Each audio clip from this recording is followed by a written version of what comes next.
It's been a total of 6 times since 2019 that the 3 fastest men to ever run the 400-meter hurdles, those being Rai Benjamin, Alisson dos Santos, and Karsten Warholm, have competed in the same race. Following the Tokyo final in 2021, where Warholm took the world record win from Benjamin's 46.17, which are still the number 1 and 2 all-time clockings, and Alisson dos Santos at 46.72, 0.06 under Kevin Young's world record that had stood for 29 years until just a month before Tokyo. This was really the most pivotal moment in their rivalry, signaling the world that these 3 will push each other to 110% of their potential every time they step foot on the track together. Since then, the trio has had incredible clashes on 4 separate occasions. After taking round 6 at the Diamond League in Monaco, Rai Benjamin hopes to ride momentum from his 2 back-to-back wins, a gold medal upgrade in Paris. The most recent of the trio's showdowns in Monaco could not have been a more gripping prequel to what's to be expected at the Paris Olympics. Sprinting powerful off the final hurdle neck and neck with Warholm, Benjamin finished about a foot in front of him, winning with a time of 46.67 to Warholm's 46.73. And third came the 2022 world champion Dos Santos at 47.18. The victory raised the Americans' head-to-head rivalry against the Norwegian to 3-4 and his score against the Brazilian to 7-2.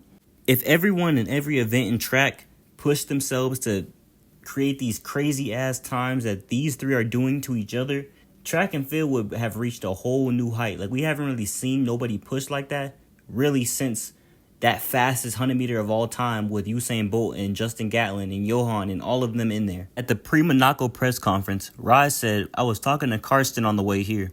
I was telling him how I feel like the fans and the media don't appreciate how crazy what we're doing is. We've gotten so used to seeing 45s and 46s. I mean, we've opened up our seasons under the previous world record, which is just insane and hadn't been done for years. And now we're just cranking out 46s like it's like, a normal day." Karsten agreed with Benjamin's statement, and when he was interviewed, he said, "It's been a crazy journey. And I think also to have people to race against that also keep you on your toes is kind of a blessing in disguise as well. Because we've taken this to what I would say, and I may be a bit biased, but the highest level of any event in track and field right now. I may be cocky, but that's how I feel. And I think we're going to look back at this era of the 400-meter hurdles, and I think we're all going to be grateful that we had this level of nerve and competition." The rivalry among these 3 has not only elevated the 400-meter hurdles to unprecedented heights, but also brought a new level of excitement and anticipation to the sport.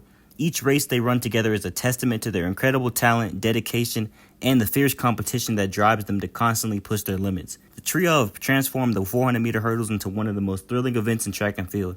Their performances have redefined the standards of excellence, and their head-to-head battles are now highlights of every major competition. The Paris Olympics promises to be another chapter in this epic rivalry, with fans eagerly awaiting to see who will emerge victorious on the world's biggest stage. As these 3 athletes continue to push each other to new heights, they're not only competing for medals, but also for a place in the history books. Their relentless pursuit of greatness has set a new benchmark for future generations of hurdlers, inspiring young athletes to dream big and aim high. The legacy of Benjamin, Warholm, and Dos Santos will be remembered not just for their records and medals, but for the spirit of competition and the camaraderie they have brought to the sport. Looking ahead to Paris, the world will definitely have their eyes on these 3 when it comes to this event, who will continue their incredible journey against each other. Their story is far from over, and with each race, they add another thrilling chapter to track and field history. And with the sub-44 400 meter that Quincy Hall had ran a couple weeks back, the Paris Olympics will undoubtedly be a showcase of their extraordinary talent and the culmination of years of hard work, dedication, and rivalry. And now, what I will say is you can clearly see out of the trio that Dos Santos is kind of like the weak link compared to the other 2. I still think he's an important factor in that trio because even though he might not be beating those 2, he's making them run faster. He's still pushing them. So when it comes to the biggest stage at the Olympics, I believe he's going to get like 3rd or 4th maybe. But he's going to be pushing them. So those 2, Rai and Karsten, those 2 are finna go crazy. Like, they finna pop out with some crazy times. Maybe even a new world record. Who knows? Especially with that new super track they made for Paris. I'm making a whole different video for that later. But this, bro, it's going to be tough. Like, it's not going to be a clear winner. It's going to be like neck and neck the entire freaking race. And that shit gonna be tough. So let me know in the comments who y'all think will win. Me personally, I think Karsten got it. Like, I want to root for Benjamin because, American and everything. But honestly, I think Warholm might have that, to be honest. But let me know what y'all think in the comments.